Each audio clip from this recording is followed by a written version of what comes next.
Let's call the meeting for December 26, 2012 in order.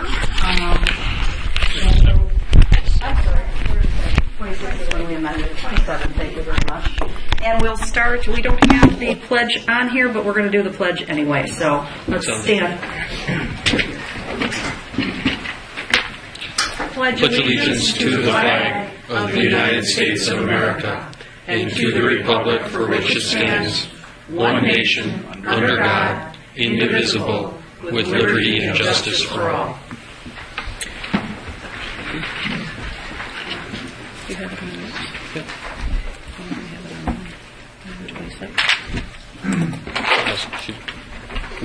All right, we'll start with citizen comments, and this is an open forum, citizen comments, for anybody who would like to tell something to the board. The microphone should be on, so just go ahead and adjust it for what's best for you. I'm Mary Graves, and I live at West 279 South 3382 Town Line Road in the town of Waukesha. Hang on, Mary. We got it? Mary Graves, one more time. I don't have the number, but I have on top. She knows. Jamie knows. So we're good. We're good with Mary. Yeah. I had to write this out because I'm not very good at speaking. So I know that from attending many meetings of the board that it seems to be one-sided to be against the bypass. But I know many people in the town are in favor of the bypass but are intimidated to speak for it. I do not think you are speaking for the whole population of the town. I think you should listen to all the unspoken residences because I believe they are in favor of the bypass. Angie is trying very hard to get the many issues taken care of in the town, but she needs the cooperation of all the supervisors, and I hope to resolve all the differences. And we hope the new year will bring more productivity. Thank you. Thank you, Mary. All right, citizen comments. Who would like to be next? Name and address for the clerk, please. Or the substitute. John Merrick, W236, South 4526, Whispering Hills Court.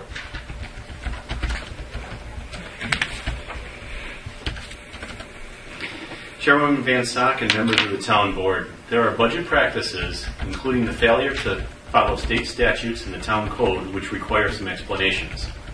Section 3-1-3 of the town code requires an amendment to the town budget be approved by a 2/3 roll call vote of the entire membership of the town board. This is the same requirement as Section 6590, sub A, sub 5 of the Wisconsin statutes. Section 3-1-4 of the town code prohibits the town board from spending any money not appropriated in the town budget as adopted or amended as per Section 3-1-3. In the last 2.5 years under your leadership, the town of Waukesha has spent hundreds of thousands of dollars of town funds for legal fees that were not budgeted for. Yet the board never amended the town budget to appropriate these funds from the general fund. Why hasn't the town board followed the Wisconsin statutes and the town ordinances? And why has the town board spent hundreds of thousands of dollars on legal fees in violation of town ordinances? Why didn't the town board amend the 2012 budget prior to the payment of $297,500 to the Jacobsons for the snowplow litigation settlement payment? According to the answer of an open records request, town clerk Jamie Salentine stated that the settlement check for the Jacobson litigation, dated February 9th of this year, was expensed in the years 2010 and 2011. How did the current town board approve a general funds transfer for the settlement payment in the years of 2010 and 2011 when the payment was made in 2012?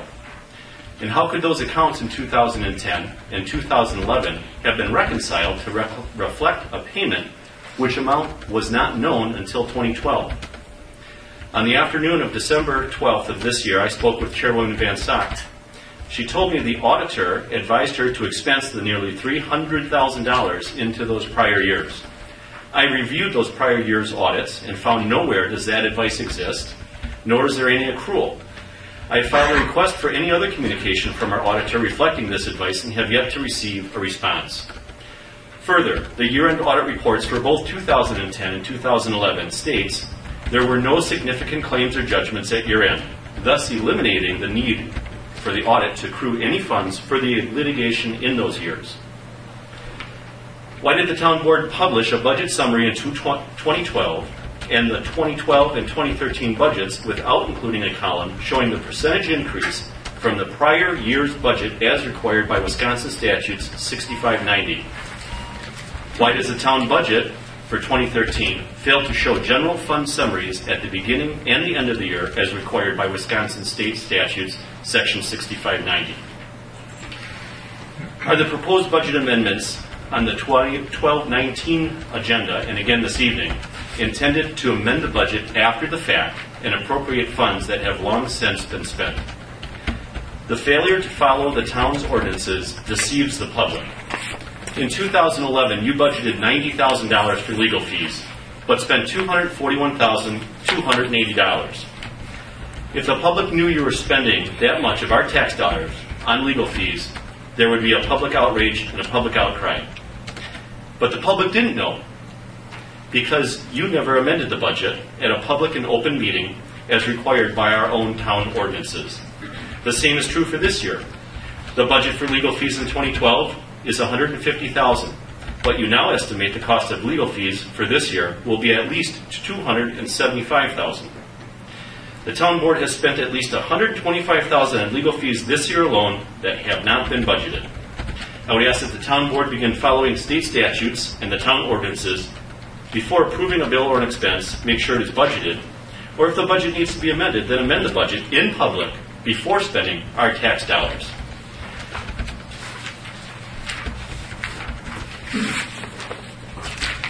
I have a copy of the state statutes and ordinances for each of you that are supposed to be followed.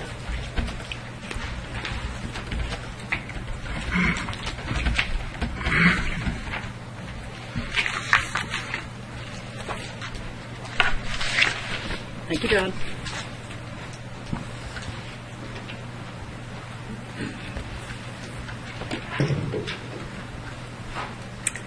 Citizen comments. Who would like to be next? Hi, I'm Lori Longtime, Town of Waukesha. Jamie's got it. We do. We're good. She's got my number, so to speak. First of all, I would like to address the open meetings issue somewhat. I'm going to be talking about the town's approval or disapproval of being in the proposed water service area plan, and I hope I apologize in advance if I repeat any of these remarks that were made at a previous meeting. But this is what happens when things occur and change behind closed doors in the closed meetings, and then the citizens' comments may be either already dealt with or become irrelevant. So you're going to get the whole thing again, because I don't want to leave anything out in this important for you to consider in this important deliberation. I do think I did say some of this stuff earlier, so I'll try to synopsize it or summarize it as best I can. But the water service area plan is based on Sewer PAC sewer service area plan, which is about 20 years old. And the town's input was not sought by Sewer PAC in the development of that plan. The input of the town and city residents was likewise not obtained. And I guess maybe if I could, just go back a step and say that my remarks are going to be kind of, jumping around a little bit, but it'll be why this is a bad idea and what you might do instead, and some specifics as to the actual plan. And I will follow this up in writing when I put this all together. The City of Waukesha, in its August 13, 2008 letter, sought permission from Sewer PAC for inclusion in its Lake Michigan diversion application. Or they sought a water service area plan to include that plan in the Lake Michigan diversion application. Sewer Plan delivered the water service area plan just 4 months later, which is a record for Sewer PAC. With a cover letter from Director Evenson stating in part, it is assumed that public input and comment on the water supply service area plan will be carried out as part of the process for obtaining such comment on the city's water supply plan and related information needed to support your application. So they were warned in December 2008 that they needed to obtain the town's approval. However, and then 2 years later, in December of 2010, the DNR also mentioned that in a letter to mention the same need for obtaining the town's approval in its letter to the city of December 2010. But they waited. They waited until January of 2011, 2 years later, 2 years after that, to ask for the approval of the townships included in the water service area plan, and then gave you guys 45 days to respond to such a big question. I think this going over of the dates kind of tells you what kind of an actor you're dealing with. The water service area plan encompasses the entirety of the lands within the town of Waukesha borders, with a notable area excepted in the southwest corner, which includes the northern part of the Vernon Marsh, the property that was also condemned by the city for high-capacity municipal wells, subdivisions whose private wells would likely be impacted by the pumping of high-cap municipal wells, and no credible explanation has yet been provided for this exclusion of this area. Approval of the water service area plan will make it easier and more likely that undeveloped areas will be annexed. And that's when you have developers who bought a farm field, they want to put in a development, they'd like to have sewer, city sewer and water, and so there's nobody living there yet. The developer can easily make a request to the city of Waukesha for that annexation. And though the city states that it has no plan or policy regarding annexation, are they likely to reject annexation requests that come with city property taxes and additional customers for the sewage treatment plant and water utility? I think the answer should be obvious to that. Consider also the model on which the city bases its development decisions. The $300,000 to $400,000 homes are needed to support existing city infrastructure. If there are needs created by failed well or failed septic systems in the town homeowners will have to pay for expensive infrastructure required to service their area, as well as for the services themselves and the water supply. In other words, there's no cost benefit to joining this or any other service area at this time when neither service is needed nor anticipated to be needed for the next 20 years. The amount of water being requested by the City of Waukesha in its Lake Michigan diversion application is based on the water service area plan. The land mass, the undeveloped lands, the projected population, and the existing lands that are have already been developed in the town, subdivisions and light commercial and so forth.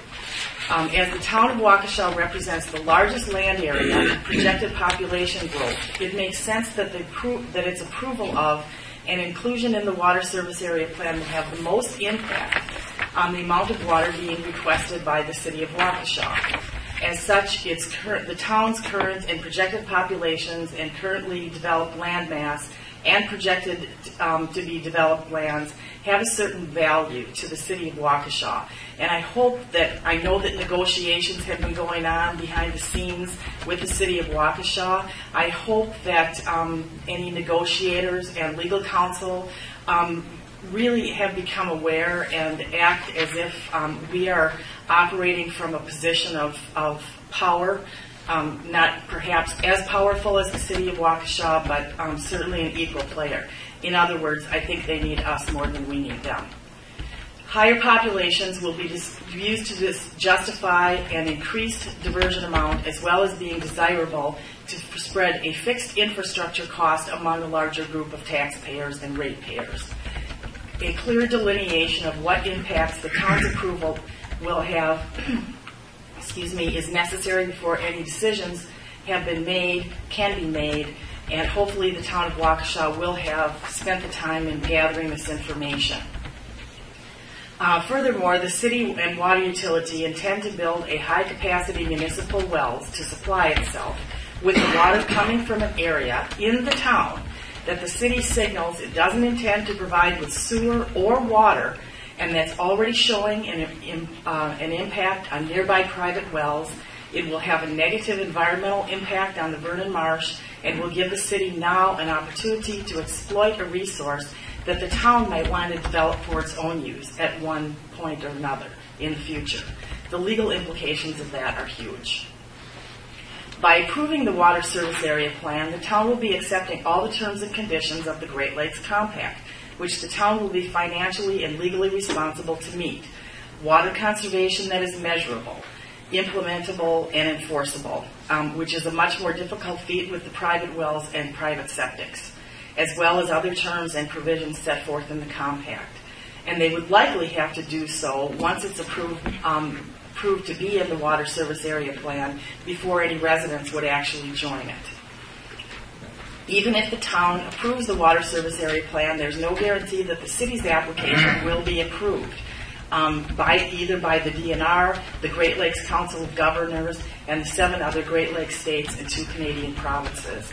And this is also key because the way that the city of Waukesha has approached its diversion application, I think what they're, obviously it's the first one, so not everything's always going to go smoothly, but they have dragged their feet about providing certain information that they were told from the very beginning they would need to provide, and tried to, go around things every opportunity they had.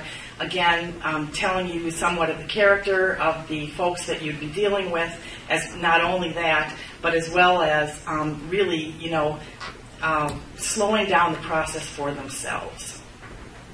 If the town rejects the Water Service Area Plan and problems would be developed in the town, such as failing wells or failing septics, the town would still have the option of making its own Great Lakes water diversion application.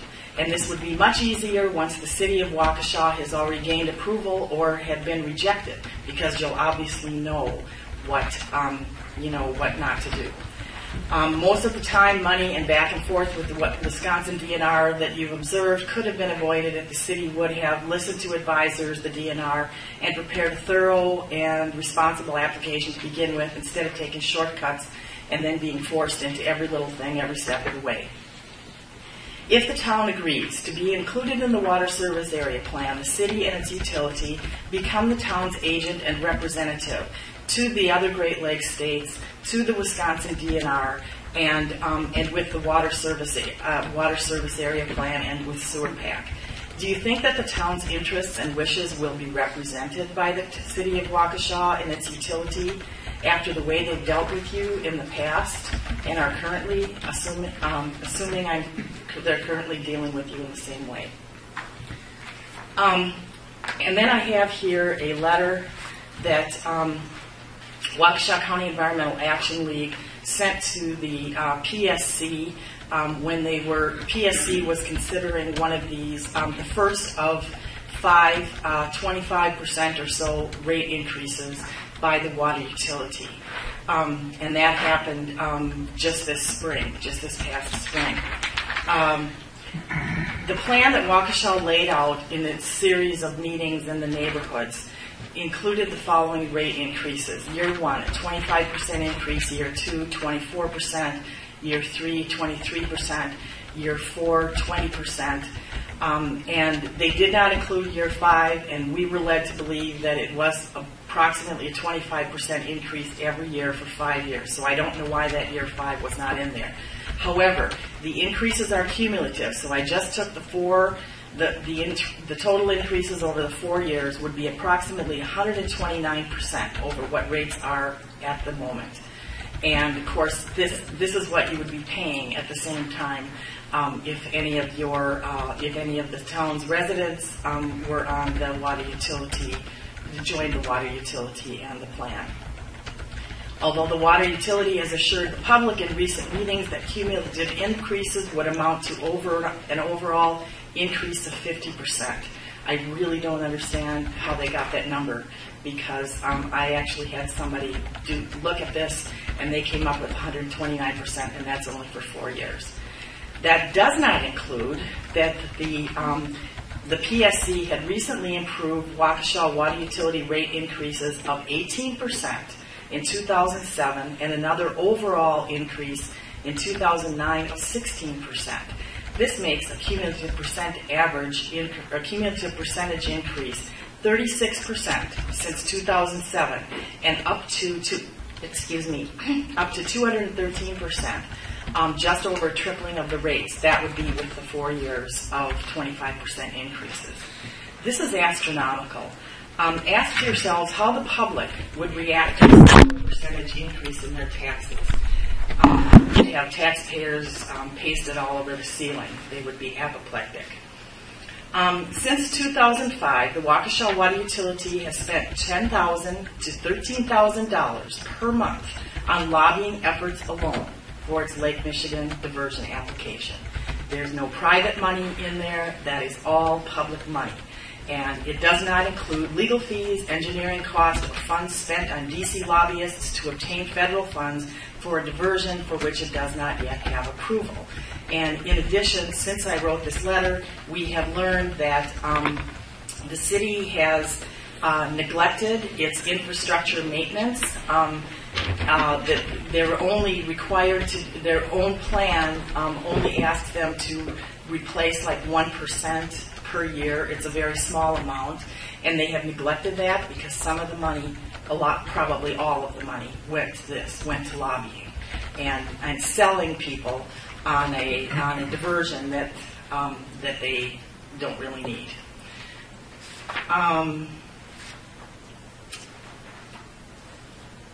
It's far from certain that Wisconsin will approve Waukesha's application, and even if approval is granted by Wisconsin DNR, the application then is subject to a major review by the other 7 Great Lakes states and 2 Canadian provinces. This regional review requires a public hearing process similar, if not more stringent, than the current state review. If one or more Great Lakes states object, the application is denied. There are far too many ifs in this equation to approve any rate increases, and that's what they were asking for. They were asking for rate increases that are called pre-construction rate increases. So don't worry, you'll be paying for it all eventually.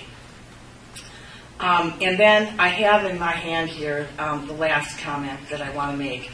And this is the letter that the Town of Waukesha Board wrote on September 18th to the Mayor and Common Council of Waukesha. And I would like to commend you on such an excellent letter. I think this really covered all of the points. One thing I was concerned with is, again, this took place in a closed meeting. I understand why that has to happen when you're writing the letter and dealing with the legal issues involved with the letter. But once the letter was written to the Mayor and Common Council of Waukesha, I don't see a need for it to remain confidential at that point. It's a government thing, and this does prevent, hopefully I include myself in the informed citizen category. This does prevent informed citizens from making informed comments about it at the time. You were very good about giving it to me when I asked for it, but that was just before it was about to be made public anyway. And the media shouldn't have it, and the city of Waukesha shouldn't have it before we have it. In here you ask for a condition under which the city and town should jointly consider requests for annexation. What exactly does that mean? I thought about it. Maybe you can answer it in the other part of the meeting. Let's see. You ask for City of Waukesha to compensate the Town of Waukesha in an amount equal to a 20-year tax amount based on the town mill rate described in the budget for the year such annexation is requested. This was immediately and publicly rejected in the newspaper, and I assume that I'm assuming here, and you can correct me if I'm wrong. I assume that no one from the city called you and said, we rejected this. Is there any way to negotiate? Again, you have an entity or entities that are acting in very bad faith. The City of Waukesha, this is from your letter, shall not construct or operate any high-capacity wells in the town of Waukesha as it is presently constituted, and the City of Waukesha shall not construct or operate any new high-capacity wells in the City of Waukesha. I'm just wondering how that worked out for you. You also asked for the right to review the letter of intent and contract between the City of Waukesha and Oak Creek, which is the Lake Michigan supplier. I'm wondering if you've seen that, and I'll again leave the question for you maybe to answer later. And the town of Waukesha will not be encumbered or bound by any requirements of the Lake Michigan water supplier, i.e. economic, social, and development conditions. I don't think that's something that you can opt out of if you're part of it. And I really, really, really thank you for the last condition, which is if the City of Waukesha acquires any portion of the land that is commonly known as the Lathers property, the City of Waukesha will donate the aforementioned land to the DNR and preserve the land for public use through the Verdon Marsh Refuge area, thereby preserving its water resources. That is so important. We have things in the town that are really valuable, not only to us, but to somebody else. And, I hate to be kind of jaded about it, but if anybody's going to exploit those resources, it should be us, and I hope we don't. So thank you very much for your consideration. Sorry it went so long, and I will be putting these remarks in a little bit more cohesive letter for you to consider before you make your decision. But just remember, these people have not acted in good faith anywhere along the line. I would be very, very, very cautious about getting involved with them or letting them be your supplier. And I was also going to say, too, that, if wells fail, if septics fail, there's a lot of other options short of getting a Lake Michigan diversion or short of joining their plant. Remember, the town has no infrastructure whatsoever, either water supply or sewer treatment. And, there are many areas around here, New Berlin, for example. You could go through there. It probably would be in some parts of the town. It would be more convenient to do that. It's shorter and without the hassle of dealing with the City of Waukesha. Thank you. Thanks, Lori. Any other citizen comments this evening? For those of you that may not be here regularly, citizen comments is an open forum. Because it is not noticed, because we're not aware of what people will talk about. We cannot engage in conversation on that. So no matter what someone may say, we are not allowed to respond because it isn't noticed. So individual responses can certainly be taken care of if you have questions on any of it.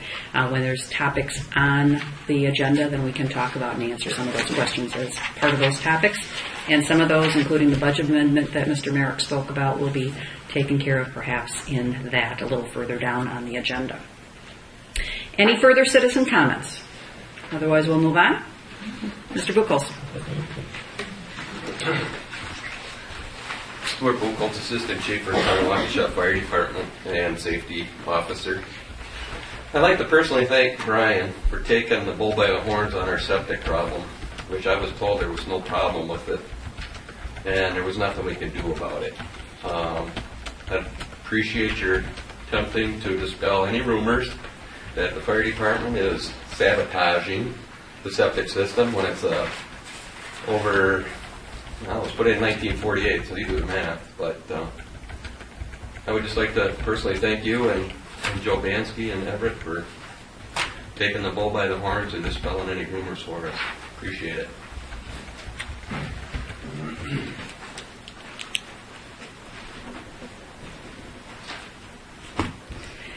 Okay, any further comment? All right, we'll move on. Discussion and possible action. First item on the agenda is the letter to be sent to Secretary of the DNR, Catherine Stepp. This is something that was worked on in closed session the other day, and Joe, I believe, has a motion. Yes, I'd make a motion at this time, based on the discussion in that meeting, that we authorize the letter to Secretary Stepp to be sent to her immediately, as in like first business day, which would be tomorrow. Is there a second? I second it. Thank you, Mr. Laska. This has already been discussed in closed session, so I think we can go directly to a vote. We'll do a... I'd like to discuss it. Okay, If we may. certainly. I support the purpose of the letter. For the most part, I support the content and the tone of the letter. We cannot, however, support the immediate release of the letter, and I think the motion said release it tomorrow. And for that reason, I will not vote in favor of the motion at hand. I'll explain. I am the individual who is primarily responsible for the fact that the letter exists. About 6 months ago, I suggested that such a letter be drafted. I'll explain further, and some of this may have even reflect what one of the citizen commenters spoke, but at this time, a series of deep aquifer sandstone wells are the primary source of water for the city of Waukesha. The water from these wells contains radium at levels that exceed federal standards. In an effort to solve this problem, the city of Waukesha is seeking approval to withdraw water from Lake Michigan. In their application for approval, they identified an expanded water service area that includes most of the town of Waukesha. This water service area was proposed by the Southeastern Wisconsin Regional Planning Commission. In the spring of 2011, the city of Waukesha asked the town of Waukesha if we wanted to be included in the proposed water service area. They gave us 45 days to respond.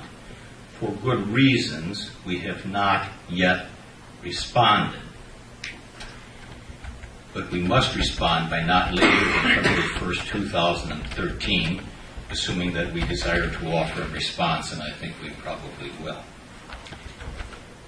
During recent months, representatives of the town of Waukesha and the city of Waukesha have been engaged in important discussions which pertain to our pending response. These discussions are ongoing at this time. The letter to the Department of Natural Resources that is the subject of the motion is not directly related to the discussions or to the important and imminent decision that we need to make about inclusion in the water service area and the sewer service area, which will go with it. There is no urgent need to release this letter, in my opinion. At the most, we are 1 month and a few days away from needing to make a decision about inclusion in the water service area. I do not believe that releasing the letter before we make that decision is in the best interest of the town of Waukesha, and I respectfully implore each of my fellow members of this town board to carefully consider this issue before you cast your vote. Thank you. With respect to that issue, obviously, since I made the motion, I'll be supporting it. And this is based on the fact that Dean Lang, who, for those of you who don't know, is the attorney, is a specialist that we hired as a town to represent us in this situation. Attorney Lang has successfully argued in front of the Wisconsin State Supreme Court a case very similar to this. And it is based on his recommendation and his drafting of this letter that I would say that when you go to an attorney and he's a specialist and the guy's expensive, okay, and the guy gives you advice and says, send this letter, and I recommend you send it now. If He has protected our water in the past. His arguments on behalf of the town resulted in the city permits to drill wells, both test and production wells on this site, being rescinded by the DNR. So he's proven to us that his knowledge and expertise is successful. He's won, and we benefit.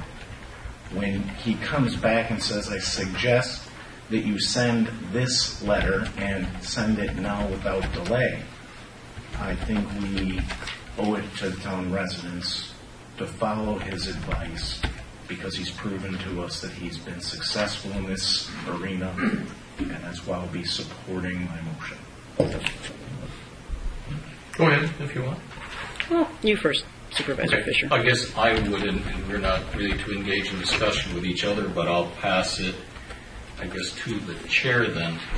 I am not aware of any written communication from Dean Lang, nor am I aware of any verbal communication from him that says you must release it and release it now, that it's imminent, release it tomorrow. If such a thing exists in writing or somebody had such a conversation, I would appreciate being so advised. I'll clarify, I don't believe he said it was imminent or release it tomorrow. I believe he said there was no harm in releasing it now, and that by releasing it now, you protect yourselves for certain.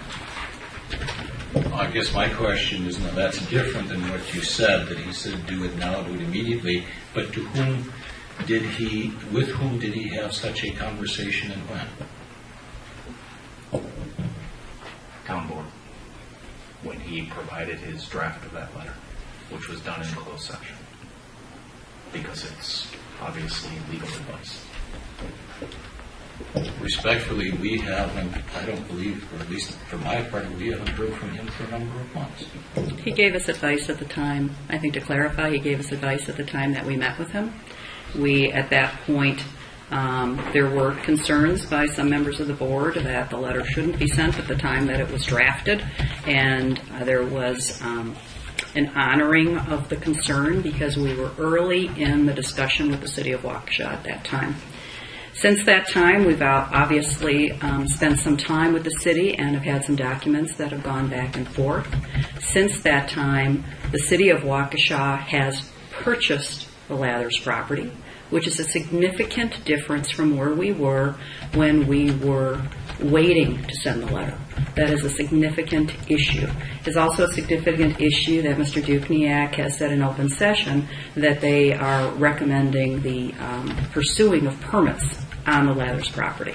As far as I'm concerned, there is absolutely no reason for us to delay 1 second on sending this letter, which basically puts the DNR on notice under the current law which was done by the Supreme Court last year in a case that Dean Lang successfully argued, the Lake Beulah case, on this very issue. And the law now states that we must ask and provide request for attention to a particular permit or to a particular concern. And this letter puts the town of Waukesha in a position from now and in perpetuity to put the DNR on notice that if there are any applications for permits that are requested within the town of Waukesha borders, that they review those particular applications and provide us notice of those so that we're aware. We certainly don't want to be in a position that somebody applies for a permit and we simply don't know about it, and there's no trigger for that unless we put this in place. So I think we are not protecting the town of Waukesha if we hesitate for a moment. It is important for us on this watershed issue, so to speak, to have the town of Waukesha protected, to have the line in the sand drawn that we want to be aware, and we're putting that on a notice of our concerns related to any shallow aquifer wells that would be drilled in the town of Waukesha. We know because of the Lake Michigan application, in the city's own documents, what kind of harm would come to our residents and our aquifer were those wells to be put in, and there is no way that I wouldn't support sending out this letter immediately, and I think it would be derelict for us not to protect the town in this way.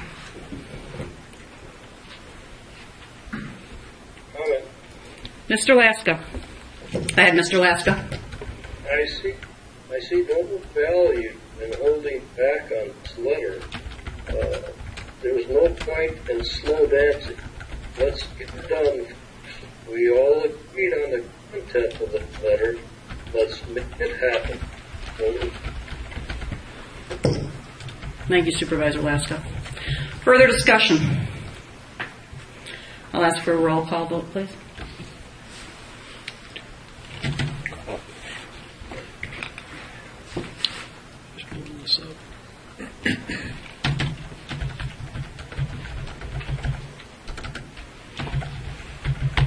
Fisher, Supervisor Fisher, No.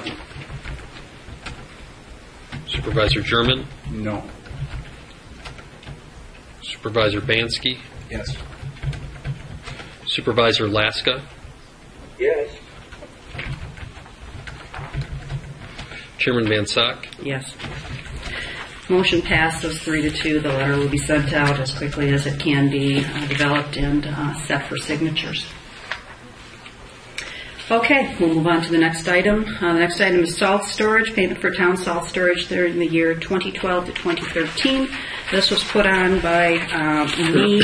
I was able, in talking to Gino, given the late timing of having access to our salt, for them to extend to February 28, 2013. I conferred with Mr. Hofer in adjusting the agreements. We have obtained both releases and indemnifications as prepared by Attorney Hofer from both the facility and from Gino, and extending out the monthly cost. That would be $6,000. So that's been taken care of. That bill for payment is in your packet this evening. So that particular issue has been solved, and we have replenished some of our supply, and I anticipate we will have all of the salt out of there, depending upon weather, by the end of the February. And if not, then we'll figure out whatever the trucking is necessary, and our own folks can take care of that. So I'm happy to report that that particular issue has been satisfactorily taken care of. Question? Certainly. I want to make sure I understood correctly. I know we saw, or at least I saw a copy that, I think is their name, Cement from Interstate had signed the agreement. Do we in fact now have a signed copy of that agreement by Gino in our possession? Yes, that was delivered. Okay, and when did we receive that? Same day. It was last week, maybe. Okay, thank you. Yeah, I can take a look at the fax document, but they both came in the same day. What made you decide to change your mind on the original? Well, there was a lot of controversy about, was it worth to have trucking costs or was it worth to have storage costs? And I still believe that this is not necessarily the best choice, but, Mr. German, you were quite adamant about wanting to keep it local, and in part to honor your request, I asked Gino and Mr. Cement if they were willing to do this. It's going to cost the town another $1,500, and we still have to talk about trucking charges at some point in time. But quite frankly, it wasn't worth the argument anymore, and we have it here and we have it done. So here we go. What are the trucking charges? Well, we'll have trucking charges with whatever we're not able to move before the end of the season, potentially. We do have to now move our equipment over to the facility in order to load. I mean, the whole issue with having things over there is because it's so inconvenient to have it. We don't have, when Gino was there, he had his own equipment there, and so he loaded our trucks as well as his own. When we want to load our trucks, we need to take our equipment now from the town over there, so there's that transportation cost, because we don't want to leave that equipment outside. It's not in shelter there. I understand that. My simple question, when we say trucking charges, are you envisioning something other than the cost with town equipment?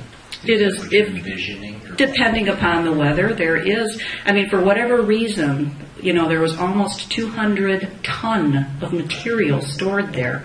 That's a lot of material, more than we probably needed to have in spring. But regardless, we have it there. Depending upon the season, we may or may not use all that through the end of February. My hope is that we can either use it or truck it ourselves, but we may have additional trucking charges depending upon the weather and depending upon how much salt is left. We may need assistance with that. So we'll have to cross that bridge when we get it. And as far as the document itself, it came in on the 18th of December. So, all right, we'll move on to the next item. Do we have a motion? Do we need a motion? yeah, I guess we need a motion. Let's formalize the motion for the extension to February 28th for a cost of $6,000. Somebody like to make that motion? Yeah, I'll make the motion that we extend the contract to the end of February at a rate of $6,000 total. Is there a second? Second. Discussion? That's an additional $1,500 over the $4,500 we already owed them, correct? The total cost at $750 a month is now $6,000. Correct, $1,500 additional. That's correct. I guess I would have one question, and maybe to ask it now. I guess we get down to the check detail thing, but are we proposing to pay that in its entirety at this point in time, or what are the conditions of payment? Yes, that's how it was proposed in the document, and that's the intent, is to simply pay it. I mean, part of the time that we've had that material there, we have not paid anything. So you could make the argument that, we didn't pay a monthly fee during the time that it was stored there that we're paying. So if we're paying a little bit ahead of time, I guess, there's part of that, and perhaps that would balance itself out. But truly, I mean, we're talking about 2 months now of payment. These are the additional 2 months that you gentlemen wanted. And I think it's a show of good faith simply because of the back and forth on this so many times, simply to take care of this issue. We have an indemnification document in place. They've agreed that we have access to that until the end of February. I think this issue has been resolved. When a current snow contractor comes in and needs more salt, what prevents them from going over there and getting salt?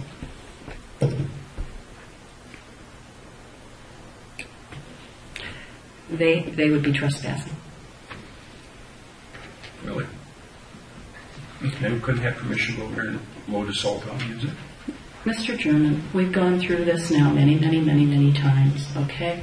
That's not the facility that was meant for this. There is no equipment there to put the salt in their trucks. It's not efficient. And we're not going to beat this again. I think we've taken care of that over, 5 meetings now? $6,000. We have a motion on the floor. Further discussion, otherwise we're going to call the question. All those in favor signify by saying aye. Aye. Opposed? Thank you. All right. Would you please take a set and pass it down? Okay, the next item is the purchase of a multifunction high-speed imaging system. This is something that I've requested be on the agenda for the office. We have, over the last 2.5 years, transitioned to having our packets electronically produced and put on the website so that when individuals want to review prior to a meeting what's going to be happening at a meeting or any particular issue, they can log on to our website and they're absolutely able to review that. I was told by a reporter last week that we are the only community in this area that does that other than the city of Brookfield. So I was quite pleased to hear that we, have really become more transparent and providing information to people. Our current system is a 2005 machine. It's a 2005 linear, and it only scans in black and white. And a lot of the information that we need to see is lost by that. It also has very, very poor quality. The fire department has been asking for a copier, a scanner for a period of time, and of course it is a big expense, but this is something that we've been looking at for a while. The system that we have is still a functioning machine and would work well for the fire department, and I was able to get some very good pricing on a new machine for us that would do, for the office, that would do the color scanning that we need, and certainly the fire department would still have access to the color scanning feature in the office as they do, as they've used our equipment or we've done things for them in the past, so that would be available to them as well. There are 2 options that I have here. One is through our current supplier, through the Rico Group, and that total cost for the machine is $59.64, and the AutoStore, which is a scanning and document management system, is $2,235 for a total of $81.99. I would recommend that we do a direct purchase on that rather than a lease. The other is from James Imaging System. That's a Toshiba. That price is $5,974. They offer a Toshiba rewrite software option, which is about half the price. It's not quite as robust as the Auto Store, and that price is $1,250 for a total of $7,224. Both of these machines are 45 pages per minute. The maintenance charges are the same. The nice part about the James Imaging Systems is they are local suppliers and they have local equipment for doing the maintenance work, although we've had very good luck with our Linear and the Ricoh. I'd like to physically see both of these machines. I know they can both do the job, but actually, see them work. They've both been recommended to me, so I feel comfortable that either one would do the job. And we would be able to do what we need to do effectively using it. So my recommendation is that we provide, call it $8,500 in case there's some features that we would like to add on the Ricoh as we look at them. And these prices are based on the state contract and kind of a year-end special. So I would like to have this approved for this budget year.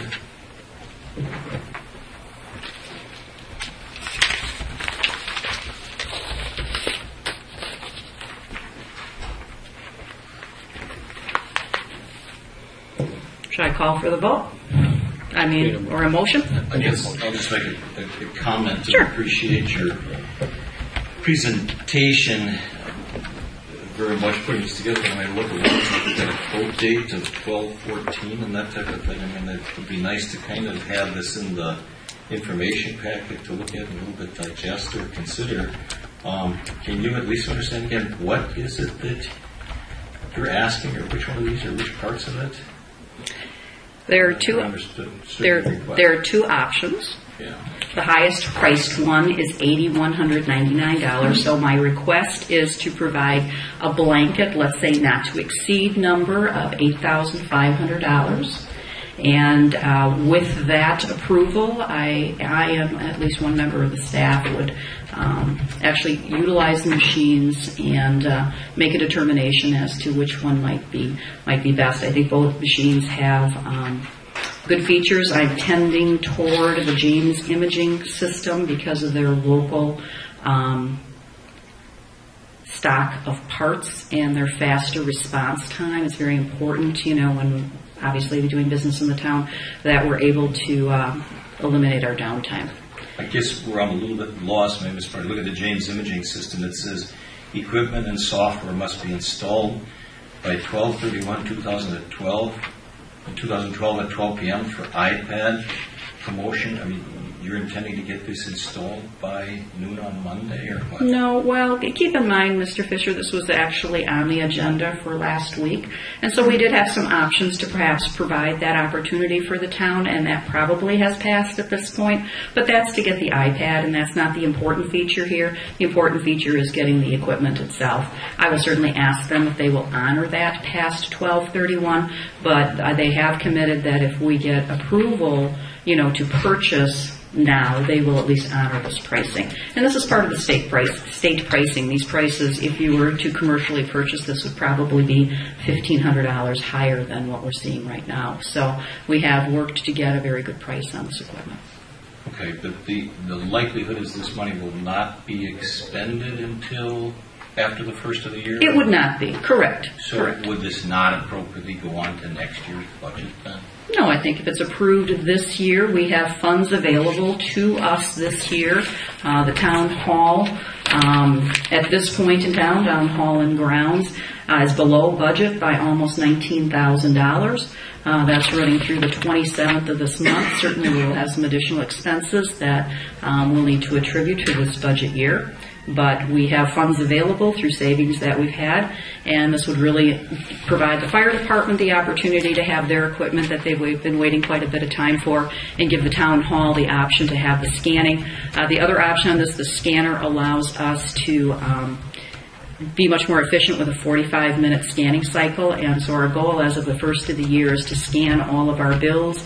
As you know, we've changed over so that we handle our financial statements directly here rather than at the accountants. And if we are able to scan all of our bills in, our audit cost at the end of the year should be significantly less because we'll have everything in one electronic package. And so it would be my hope to have this installed as quickly as possible so that we can affect that efficiency. I understand all those noble goals. I guess my preference would be on this. This is not going, I don't believe this is going to be installed and in place by noon on Monday. If I'm to support this, I think this should go into next year's budget and next year's expenditures.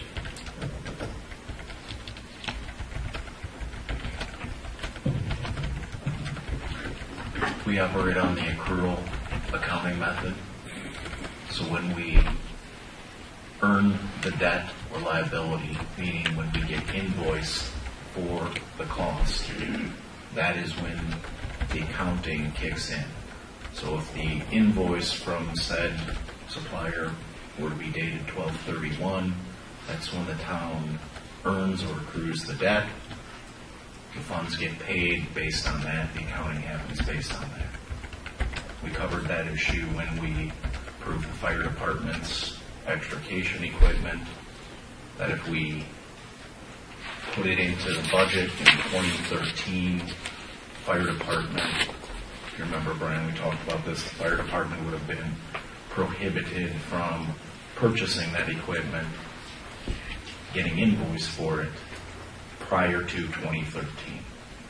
That's why we made the amendment to pay that cost out of the general fund so that we could get that equipment immediately without delay. Which I fully supported doing. Sure. Right. I mean, we all did. But just clarifying from the accounting standpoint, whether the machine rolls in the front door doesn't really matter. What matters is when do we accrue the debt, if it's approved tonight, and if James or Rico provide an invoice to the town prior to the first of the year, then that's when that bill gets paid and gets accounted for. I get that and I appreciate it, but I've got Thursday, December 27th on my watch. I basically heard Chairperson Ben Sock say that she wants to spend some time and look at this and research and stuff.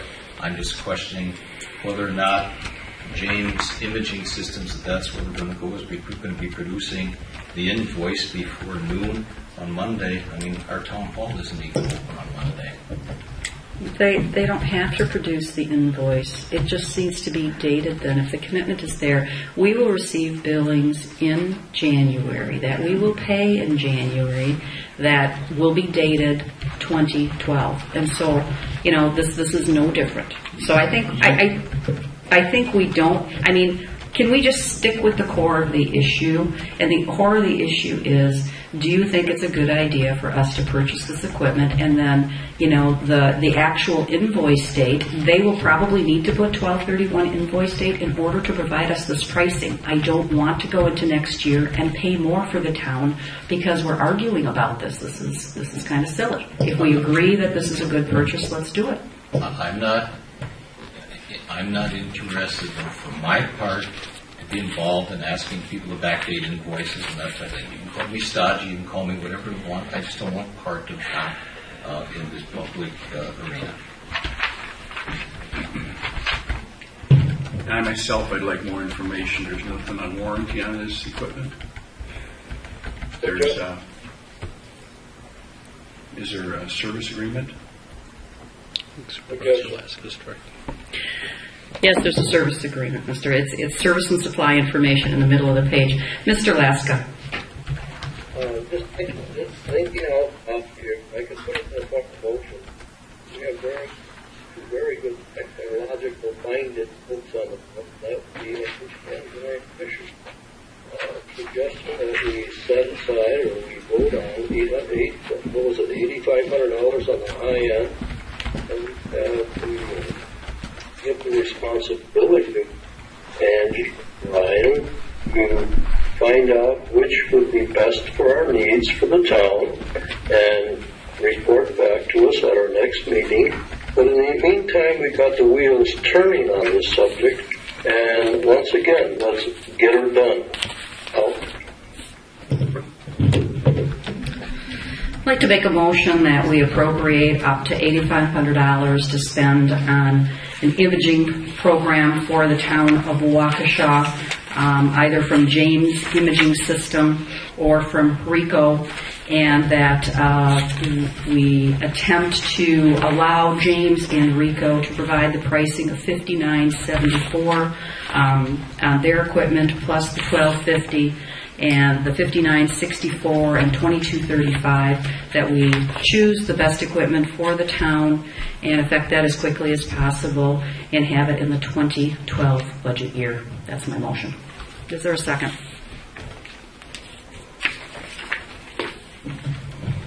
I'll second for discussion purposes. Okay.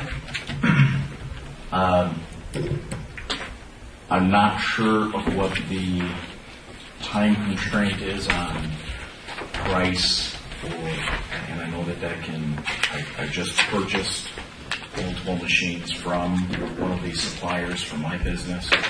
I know that can be an issue. I don't know if that's an issue tonight as we sit here. I do have budgetary concerns with regard to, we do have some budget amendments to do on this. This is, in my liking, this is a capital improvement, should be a capital outlay. We should probably make a budget amendment that reads as such. Whether we do that as we did with the fire equipment, we authorized the purchase of it, and we allocated money to come out of the general fund, and we're going to do a budget amendment to clean that up because of the time constraint that was with regard to that equipment. We could do that same piece here.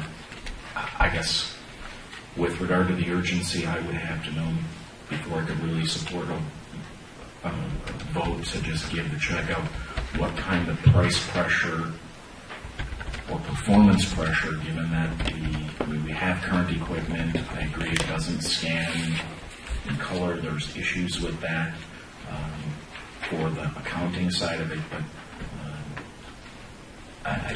that's my concern is how do we, I'd like to clean up the budget with regard to the purchase, and I don't understand if there's a real pressure point on the price.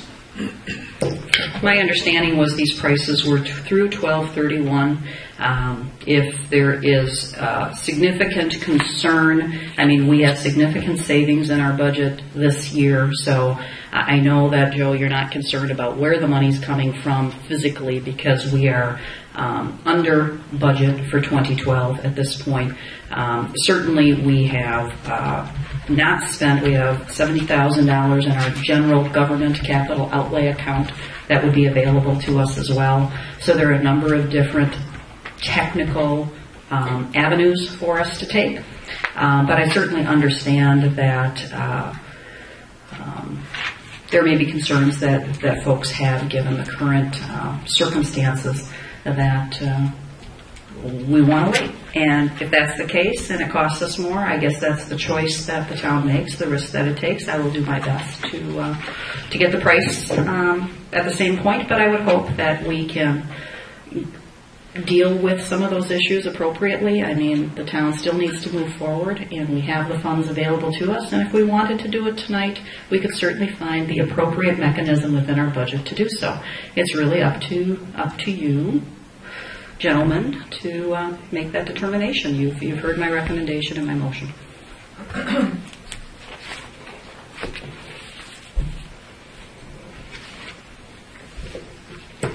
Would you accept amending your motion to tabling this item to our following meeting, which would allow us to provide notice for the budget amendment?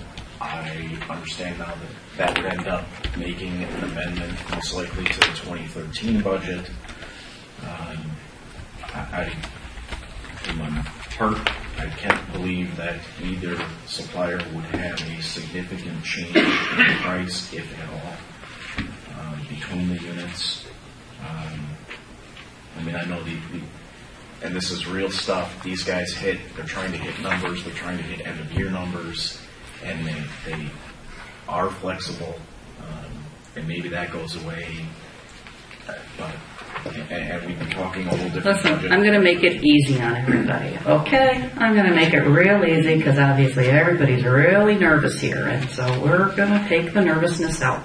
We can't do it for the next meeting because there's not going to be sufficient time for doing the budget amendments, and we'll get to that in our agenda. Again, we could have dealt with all this, a week ago at our other meeting had there not been all of the to-do. Budget amendments are G on our current agenda. We're not going to be able to do those until the 24th of January. So if folks would feel more comfortable doing a budget amendment that we notice and at least can get support for the purchase based on then appropriating funds and doing the budget amendment, I would be happy to amend my motion in that regard. That will at least allow the office and I to make the choice and then simply do the final purchase in 2013 for monies that we should move over and make an amendment in 2013. I could support that amendment to the motion. I'm sorry, could you restate the amended motion? Oh, sure. Well, why don't the motion would be that I would be allowed a limit of up to not to exceed $8,500 for the purchase of a multifunction machine, either from James Imaging System or from Rico, and that decision would be brought back for finalization in the budget amendments for the January 24th meeting, but that this motion would show support for that purchase in the 2012 budget to be so that it would be amended on the January 24th of 2013. Is that clear enough? No, respectfully, I don't understand that at all. Okay, so what would you like? I'd like to buy this piece of equipment. I mean, what are we joking around here for now? I mean, we have money in the budget. You gentlemen, I can tell you this, we have purchased items in the town of Waukesha over the last 50 years without quibbling about exactly, what the statute is under which, we're making a purchase, okay? We are under budget for the year. We have money, excess money in capital outlay. We have excess money in the town of Waukesha. I'll remove the motion that's on the table and say, I would like to have a show of hands of those supervisors who will support the purchase of a multifunction machine for the town clerk's office for $8,500, which would then allow the machine that we have to go to the fire department, and then we'll take this up next month. Do I have support on a second on that motion? Second. Thank you. Is there further discussion? Can you restate or reread the motion, please, so we clearly understand what it is? Did you get any of it? Sure. Motion amended by Chairman Van Sock to approve limit not to exceed $8,500 to purchase multifunction high-speed imaging system, not to exceed $8,500 from Rico or James. Decision on which system purchased to be brought back in January 24th, 2013. Motion was seconded by Supervisor Laska.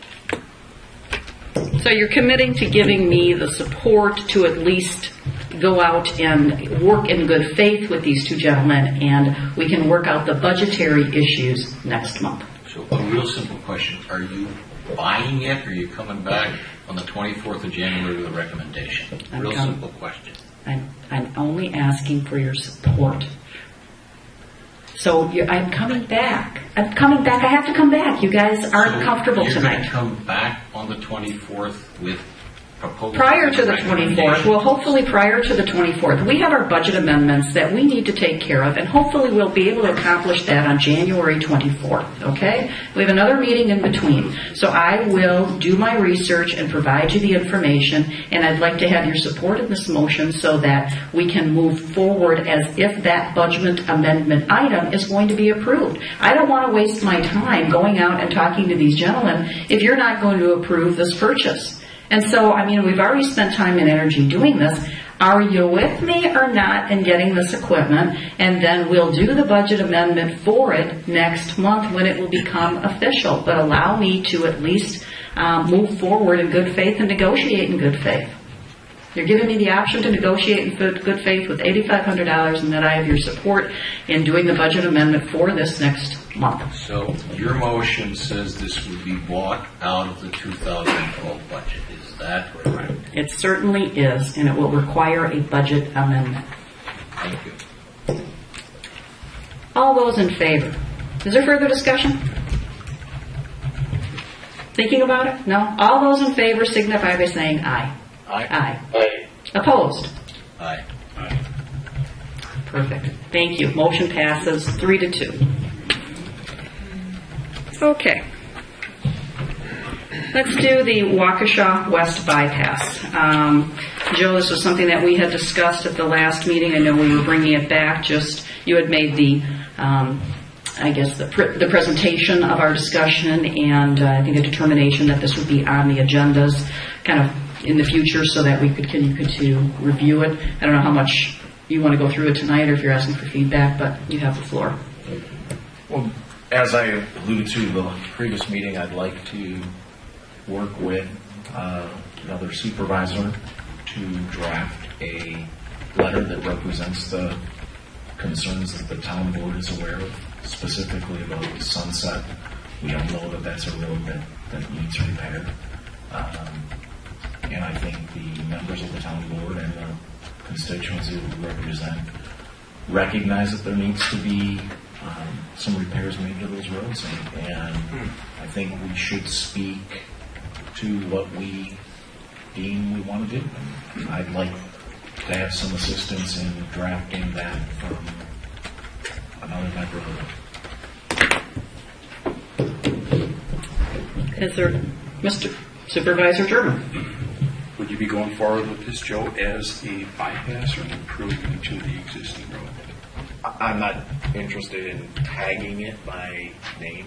I mean, it's not a bypass. It doesn't bypass anything. We've long exhausted that realization.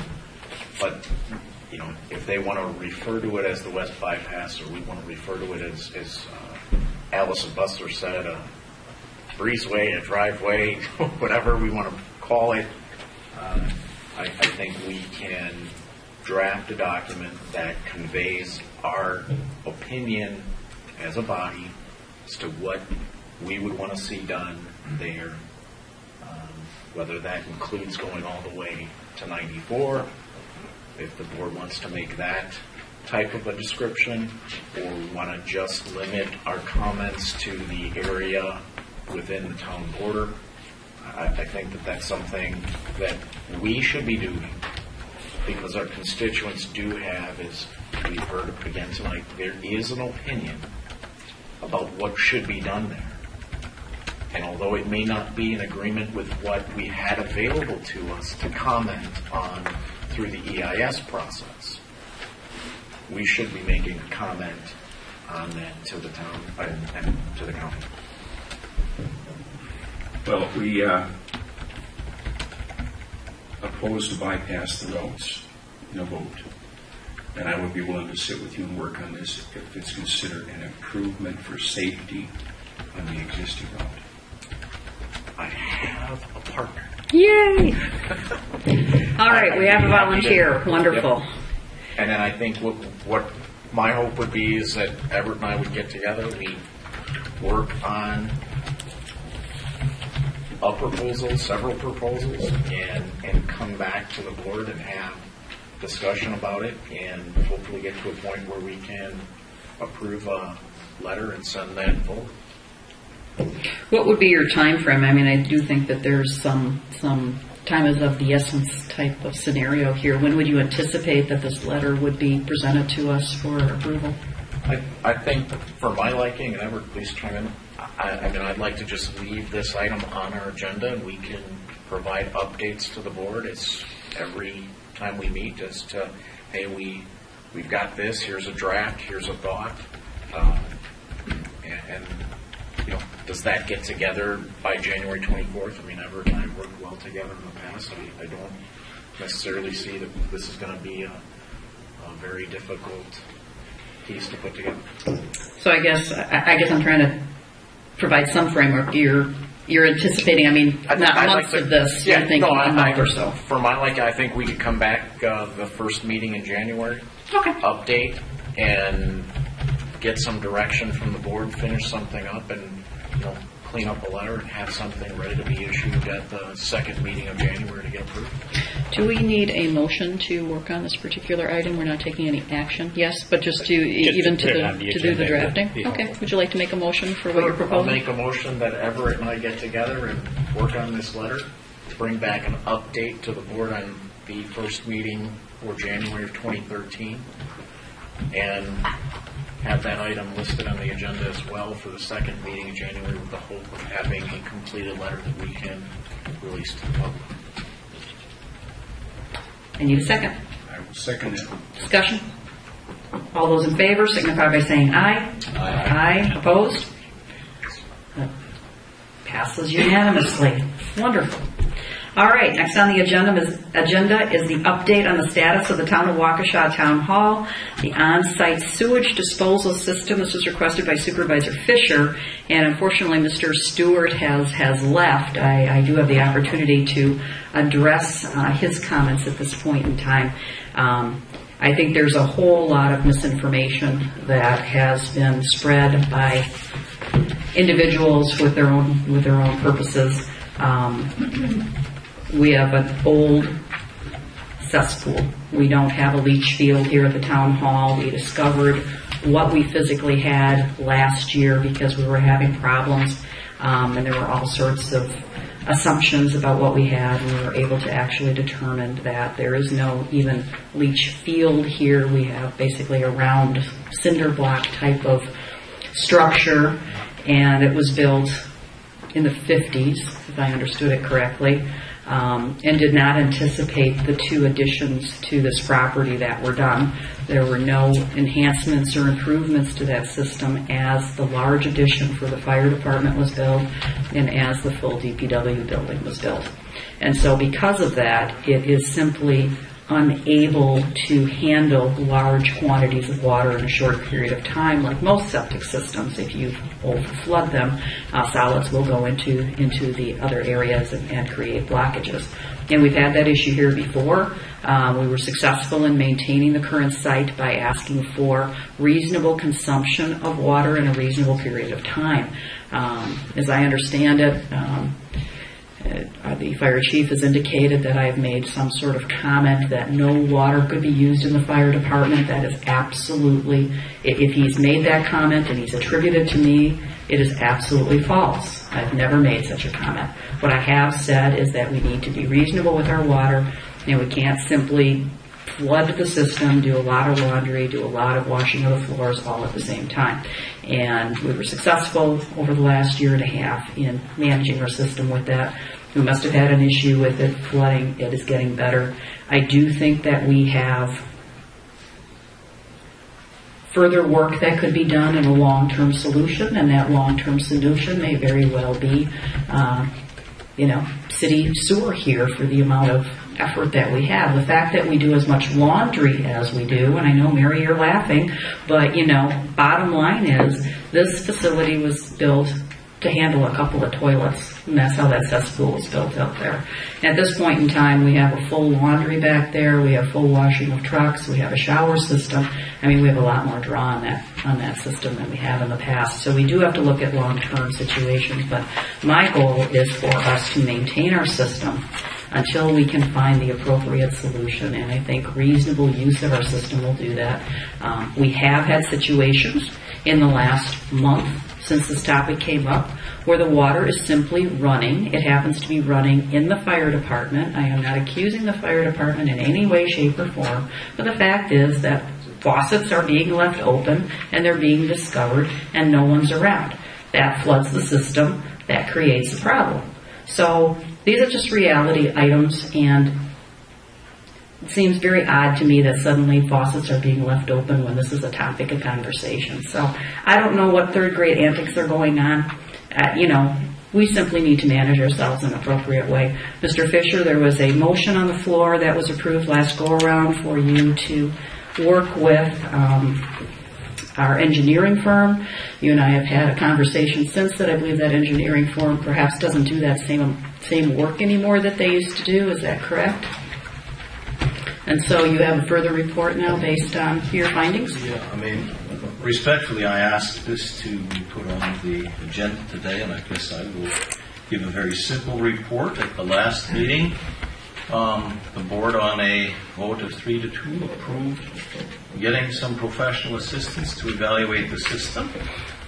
And Rupert and Melky, and they will be getting some assistance from Air Excavating. I put the wheels in motion on that, and I will have a meeting with Chris Janelli next Wednesday at 3 p.m. And we're already doing some monitoring of the system. It's in professional hands, so stay tuned, and a report will be forthcoming. Wonderful. Thank you.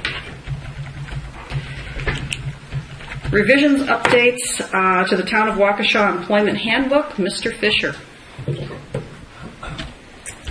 This is just kind of an update. I've got a copy of it. We have a thing called an employment handbook. It has a whole lot of stuff that isn't very exciting in here, but needs to be in here so that we have established rules and procedures for, even though we have a limited number of people and employees of the Town of Waukesha. A part of this is discretionary policies that have been enacted by previous boards. Some of it simply is required and mandated by law, such as the Fair Labor Standards Acts for overtime payment and so forth. This has a date on the bottom of it that reflects it was town board approved and adopted March 24, 2005. We've seen there was one small revision to this in 2008 that's annotated in it. There are things in here that are policies and procedures that we have not been following that we need to be mindful of or to change, and there are some things in here that need to be updated. So my motion on this would be, we've had some discussion about this. My motion would be to authorize the payment or the expenditure of not more than $1,000 out of the 2013 budget. Probably comes out, and you can smile if you want, but I'm applauding your efforts in defining that at this time frame on the calendar. Very much. 2013 budget probably comes out of legal expenses to have somebody professionally assess this and update it so we can get an updated copy of that. We will be giving them, and we met, Supervisor Bansky and I met with Clerk Salentine a week ago Monday. She's been gone for a number of days, but she's going to be redlining a couple of things with what we would like to do with it, but we need some professional assistance. And I don't know, Chairperson Van Sock, what you got to the bottom of it, you're going to try to figure out who authored this. Do you know the answer to that yet? I don't have that answer yet, but we will determine that. And if not, we'll place a call to Michaeline and see if she remembers, because I think it was done under her watch. And I will second your motion. This is an item that is sorely needed, and I'm glad that it's moving forward. And I look forward to the updated employment manual being put in place next year. If the board, agrees to the expenditure, I think it's an appropriate expenditure for the town of Waukesha. Further discussion? Mr. Supervisor Durham. Do you have somebody in mind, Mr. Fisher, capable of doing that? I do not. I simply believe there are people out there capable of doing that. I think the first thing, we had a bit of discussion with that, and I think Chairperson Van Sock and I are kind of on the same page. I think it would be good if we can identify who was the original author of this, whether it's appropriate to go back to them. Remains to be seen, but I think that's the first step. But beyond that, I don't have anyone in mind. There are, in my professional capacity, I do work with people who are HR professionals who are consultants, and so we would certainly be able to interview somebody like that if the town board would be interested. There's a number of folks out there that can do it, and Supervisor Fisher can certainly speak to that. I mean, just a quick comment. I spend a little bit of time, if anybody doesn't have enough to do in the holiday season, you can go online and type in things like employee or employment handbook, and you can find there's all kinds of people out of there, that offer services, and you probably plug in with your credit card and you can create your own and that type of thing. I think we want to make sure that's done right. And again, if that expenditure of money is insufficient, we'll come back, but I think this would be $1,000 well invested, so we do everything that is up to speed with current law provisions. Some of that stuff gets a little bit involved, and we want to, I think, have the town be protected if we have an instance where there's a disagreement between the town and an employee or something like that. Those kinds of things can get nasty, and they can get expensive and that type of thing. So I think we need to have a professional protection for that oversight. Thank you. If there's no further discussion, we'll vote. All those in favor for the $1,000, up to $1,000 expenditure on the review of the employee handbook, please signify by saying aye. Aye. Opposed? Passes unanimously. All right, we'll move on to the 2012 budget amendments. At this point, this is just an update for the town board. Jamie did some work with our audit firm last month before she left to identify the best way to go about doing our budget amendments. I think I can address maybe some of Mr. Merrick's statements at this point in time about what he feels may be appropriate or inappropriate on our efforts. But we do, as elected officials, we're not injected with any kind of serum when we take our oath to know all municipal law. So we do rely on our professionals, which includes Clifton Gunderson as our Clifton Gunderson Allen now as our auditors, and they do indeed review the decisions that we make and how we go forward, and in fact review anything that's published and all of those items. So those concerns that you have we will certainly take into account, but we are served by professionals who give us guidance in those areas, and we follow their advice. We are not in a position today to do any budget amendments, obviously. That needs to be published. And so we're anticipating that we would do that potentially on the 24th. It is commonplace for municipalities to group some of these items and do it once a year. It may not be the statutory ideal, but it is commonplace in local government. And so we can certainly in the coming year be more diligent if it's this board's wish to review the budget with any purchase. That's certainly something that we can now do. Historically, we would not have been able to do that because we couldn't even run a financial statement here in the town. When we were elected, Joe and I in 2010, even though we had audited statements, and those of you that have a banking background, audits usually mean that there's very specific financial information that's been reviewed and certified. In this case, we couldn't even run a financial statement here in the town of Waukesha. Basically, the box of documents would be picked up by the accountant once a month. It would be shipped off for 6 weeks, and then they would get a financial statement. Looked really pretty nice and bound. But we could not run a financial statement. We could not give immediate information to any of us to make decisions from.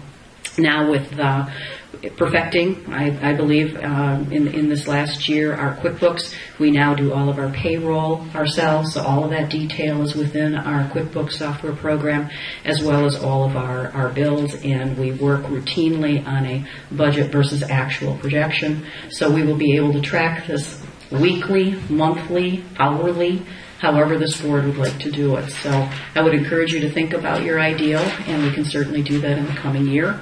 But as far as the budget amendments themselves, we will do that potentially January 24th. We can talk about it at the next upcoming meeting in January and have those items, potentially available at that point in time. So I would encourage you to think about that. But it does need to be published, and we do need to have sufficient time in order to bring that forth to the public. And we can certainly at that time notice it in such a way that we can talk about how we would like to handle those items going forward now that we have the financial information to be able to do so. So I don't believe there's any motion to be made this evening. It was just an informational item so that we can allow the public to know where we were. Question, are you anticipating that someone from Clifton, what is it, Larson Allen or whatever the name is now, are you anticipating that they would be present at that meeting on the 24th of January? We could certainly ask them. I don't know. Renee is typically the person. Otherwise, Jake Linnell is our representative. We're going to be starting our audit next month, so we've gotten our financial information in order, so that will be early on the audit this year. But we can certainly ask her to be here. I would suggest that we have the information together. I know Joe, who's very active in working with our numbers, has been working with Jamie, in developing what those budget amendments should be. We have a number of carryovers, from monies that were saved and not spent this year. So I think there's going to be quite a bit to do in making sure that we handle that all appropriately. I mean, not getting ahead of ourselves. Maybe that would be a good thing to have somebody there. I mean, I guess big picture concern that I've got, we had a memo, I know last week I didn't bring a copy of it, but from one of Renee's associates or somebody that I think used the word about, I think the word was proactively making budget amendments to the extent that we've all been part of that process. The 24th of January of 2013, at least in my eyes, doesn't fit the definition of proactive. I guess maybe I wish if Renee or one of her associates would be here. I mean, I think one of the real questions ends up being if we were not to approve the budget amendments or all of them, what's the consequence? And I'm not expecting anybody to answer that tonight, but maybe it would be well to have them here. Well, again, what is customary is part of their suggestion and their advice. We can do whatever more proactive items you would like to do. We have that ability now because we have the up-to-date financial information in-house. But their suggestion was to do it later in the month so that we know what the final numbers are, because people will invoice us we will receive invoices in January that are going to be dated in December. And so if we were to do the amendments now, they wouldn't be valid because when those costs come in, they would skew the numbers. So if you want to be accurate and you want to be thorough, then there's some measure to be said to have that done at that time. So there's at least a couple of schools of thought, as I can see. I'll certainly call Renee and ask if herself or one of her associates could be at the 24th meeting so that we have her expertise here as well. I think that's a very good suggestion. Anybody object to someone from Clifton attending the 24th meeting? Hearing none, we will plan for that. There's no action needed under the 2012 budget amendments at this time. And Mr. Merrick, you made some statements tonight that were inaccurate. I understand Name that. one. There are several. Name one. Your statement I'm related. not going to put up with you calling me a liar. Name one. The statement that you made that the auditor did not provide guidance to us for the snow plowing. Show me. The audit itself. You haven't replied. This isn't a debate forum. She's going to call me a liar. I'm going to defend myself. John, it's not a debate forum. If she's going to call me a liar, I'm going to defend myself. Mr. Merrick. But it's not a debate forum. Valerie, I mean, We didn't hear you, R2. well, I said, have him move. I thought you did. Well, I'm clear now. All right. Merrick moved out.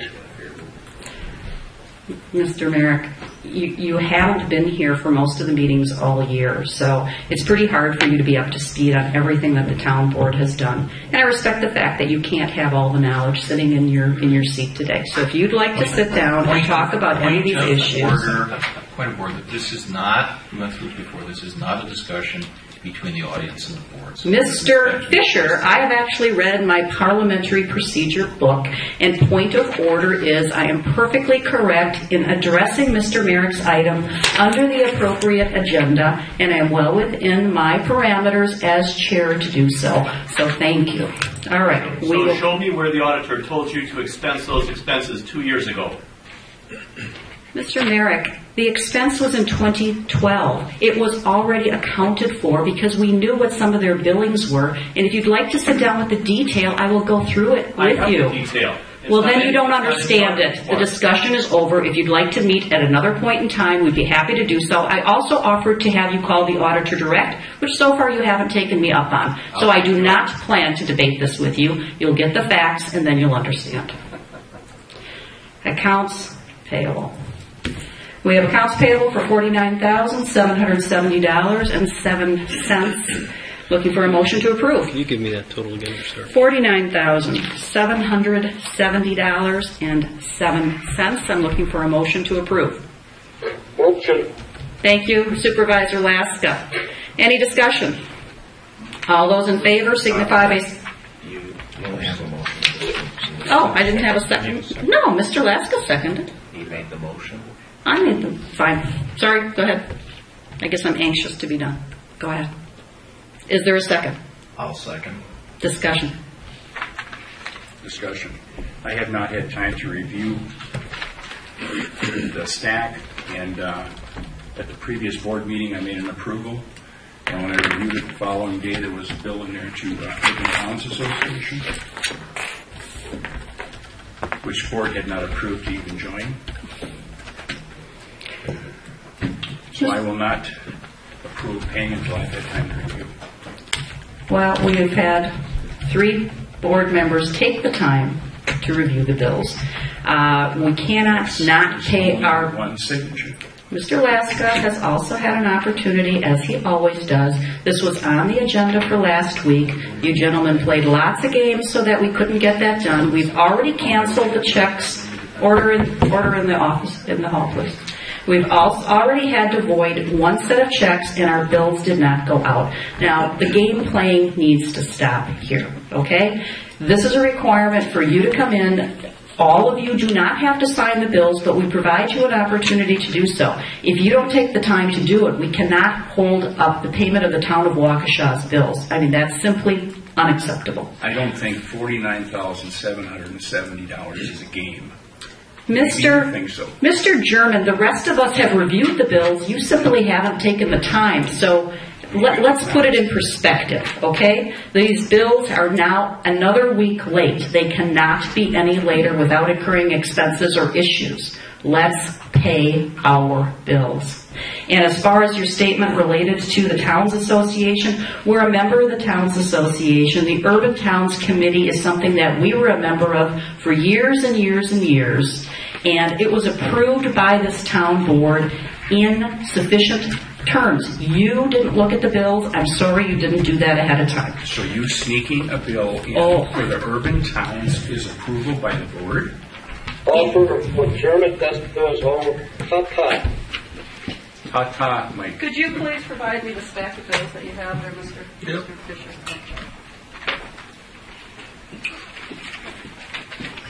For the audience and for the record, on Tuesdays, our accountant comes in. He reviews the bills that have been prepared by the clerk's office and have been designated for the appropriate account numbers. He enters those items into our QuickBooks system. The town board is then aware that the bills are done because they're done every Tuesday morning. It is then their choice if they wish to come in and review each and every bill that is here. They do not have to. All they have to do is look at the summary when we're in a meeting and decide if they're going to approve the expenditures or not. There is no requirement for them all to, I'll use a word that's been thrown around, micromanage each of these bills, but we encourage them to do so because I think it's important for our town board members to understand where our money goes and how it's spent, how it comes in, and how it goes out. But it is not a mechanism to hold up the business of the town. So these bills have been ready for a week and a half. Mr. German, you haven't been in to look at them, and I think it is disingenuous for you to now say that anybody sneaked, I think the word was that you used. They sit for a week, they come in, they're coded, you have an opportunity to review them, and then people approve them or they don't. So I'm sorry that you weren't in to review it. The Towns Association, Urban Towns Committee that you speak of, we were a member of for a long, long time until, as I see it, you got on the board and for whatever reason feel as though that it's not appropriate expenditure. But the Towns Association, Urban Towns Committee, as a billing, is actually a very important component of what we need here in the town for support because we have legislative issues that we need support on for the town of Brookfield matter. And in this case, I think it's very important. And yes, did I put the bill in the stack for your review and consideration? Absolutely. I thought it was vital that we be in it 2 years ago when you successfully managed to get it out, and last year as well. Now this year, the town board members decided to go back in, probably because they realized the importance of that support. That committee does primary legislative work, and that legislative work is something that we're going to need help with in order to be successful. And there's no reason to handicap us in this regard. So what we have on the table tonight is $49,000 worth of bills that 3 supervisors, I believe, have signed off on. And we need to make a decision if we're paying the town's bills or not. Two things here. How did I successfully not join the Urban Towns Association 2 years ago when the previous board took a vote and opt to get out of this Urban Towns Association? So it's not the Urban Towns Association, Mr. What did I have to do with it 2 years ago? Every year, we belong to the Wisconsin Towns Association. Urban Towns is a different... Mr.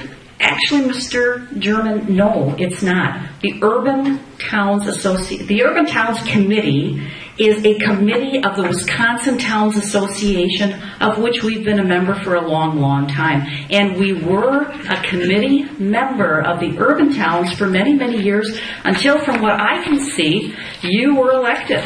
And then suddenly you were elected in 2007, and suddenly in 2008, we were no longer in that particular committee. And I think that's a loss to the town. I was one board member. There were 2 other board members who voted against it also. There was a board vote. Mr. German, you have lobbied for many things, and you have been very successful. This particular one, I don't think, is in the best interest of the town of Waukesha. So the bottom line is, for you to make a statement that someone put something inappropriate in the bill stack. The billings come in, you have an opportunity to review, you have a very specific list of what's being paid, and that was properly reviewed, signed off on, and paid. Now you have $49,770.07. We have a first and second on the floor. If I remember right, 2 years ago, Mr. Bansky sat and was opposed to belonging to the Urban Towns because he had contacted them in regards to the town of Brookfield. They're lobbyists in Madison, and Joe opposed to belonging to the Urban Towns. Mr. German, I really opened up the discussion to provide you at least some reply, but this is not even on the agenda this evening, okay? The $49,770 does not include anything to Urban Towns. And I'd like for us to finish the evening with taking care of the town's obligation. And I asked for time to review the bills so you couldn't seek anything else into it. Mr. German, really? Yes. If I can address one thing, and this is not for the board really as much as it's for the audience. Last year, I, with Everett, denied going into the Urban Towns Committee. I would not authorize the bill. I did so because their definition of a urban town in legislation that they tried to get approved to protect us from annexation did not, in my opinion, go far enough, as in it did not include the town of Waukesha. We did not qualify based on the criteria that they used in their legislation. So I did not approve participating with them. As Angie has pointed out, we have a different set of circumstances in front of us today as we're dealing with the town of Brookfield. They could be a valuable asset, as we are going to need lobbying efforts to hopefully address some legislative issues within the current law, and that is exactly the reason that I supported the bill, or the billing, excuse me. And I will tell you that prior to our town meeting, that bill was included in the packet. It was not an amended or an add that happened at a later time. I placed my initials on that bill in a very thoughtful way as to whether or not this entity could benefit the town of Waukesha, and it was only because I viewed that there was a potential benefit with regard to town of Brookfield that I supported participating in the town's association's fee, because I didn't last year, and that's why I changed my mind and supported it this year. There was no guarantee if they weren't able to help us that I would support participating with them next year. At this point, I think they're a benefit to us. So the bill was there. I did review it. I consciously placed my initials to approve that bill with the knowledge that I had denied that bill the year prior. And I did so for reasons that I think are well supported, and I wanted to clarify those. So, and I know they're not on this bill, but they're down. Point being, Joe, point being, it was not a board discussion to join. End the conversation. I make just 3 quick comments, 2 specific with regard to what's in front of us, and then one of a general nature, and what Chairwoman Van Sock has indicated. Yes, we typically have the opportunity to review those bills and initial or sign off on them. That is fundamentally true. Some of this is a little bit messy and choppy around the holiday season here and when those are available for review. I mean, we've got a check detail. We've got a copy of the one from December 20th in front of us. Now the 28th is different because some additional bills have come along, but a specific question, I don't know if you can answer it, but there was a bill that was then crossed out and voided on September 28th to Stanley Walters septic tank service for $1,219 and it's either 60 or 80 cents was voided. And now I see on the one that's part of the 49,770.07, there's one in there for Stanley Walters septic tank service for $230. I don't think, I may have overlooked if that's in the stack, and I haven't seen that. I know it's not a huge amount of money. And again, I will confess that septic tank pumping is near and dear to my heart, but some of this is a little bit choppy. I have, I guess, 2 other comments. I know there's one on here for O'Neill, Cannon, Holman, Beyond, and Lang for $124.50. That's not a large sum of money. I have a concern about that because we're so far overspent on the legal bill's part of it, so I'll probably vote for that, but I'm going to really hold my nose. And the other thing that I guess I would ask is there is not a good opportunity to discuss in many instances, to discuss any of these bills and what we're paying for other than at this forum. I guess I'd ask in the future, just procedurally, if we could simply introduce it and say, does anybody have any concerns about any particular bills, and we could have a measured discussion about that before we go to a motion. Because otherwise it's really awkward. If I have got an issue with a particular bill or something, then do I vote against the paying of the bills in their entirety? I mean, that doesn't seem like a responsible thing to do. So I just ask for some thoughtful consideration to those issues. I've not seen Stan Walters septic tank service unless I've overlooked that someplace. Question. Go ahead, Mike, and speak slowly, otherwise you become distorted. Supervisor, how would you go about making what you just stated happen? I mean, do you recommend another meeting just to talk about the bills? Please give us a positive spin. Mike, it is a positive spin. My suggestion, and maybe you didn't either hear it or didn't understand it, I apologize if you didn't, but mine is when we get to payment of the bills, simply to say, does anybody have any question or concern about a particular bill, that we could simply openly discuss that and then proceed to vote. Heaven's sakes, I don't want another meeting, sir. Okay, let me see if I have that right then. So in order to properly put it on the agenda, we not only put authorized bills, but discussion of the bills. Am I correct, sir? That isn't going to bother me. That'd be fine. Thank you. Thank you. Well, here's the reality of how this billing comes in. We are only able to pay bills twice a month because we have meetings twice a month.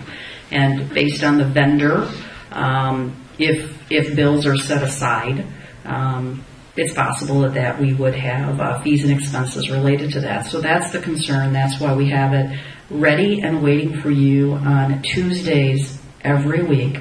It would behoove you to come in. You have the opportunity to come in, review any bill, ask questions to the staff of any bill, ask further background material prior to the meeting, and perhaps eliminate a full discussion here because you can satisfy, your question or intensify your concern by a full review of those bills. And I would encourage you all to do that in a timely fashion. All the information is available.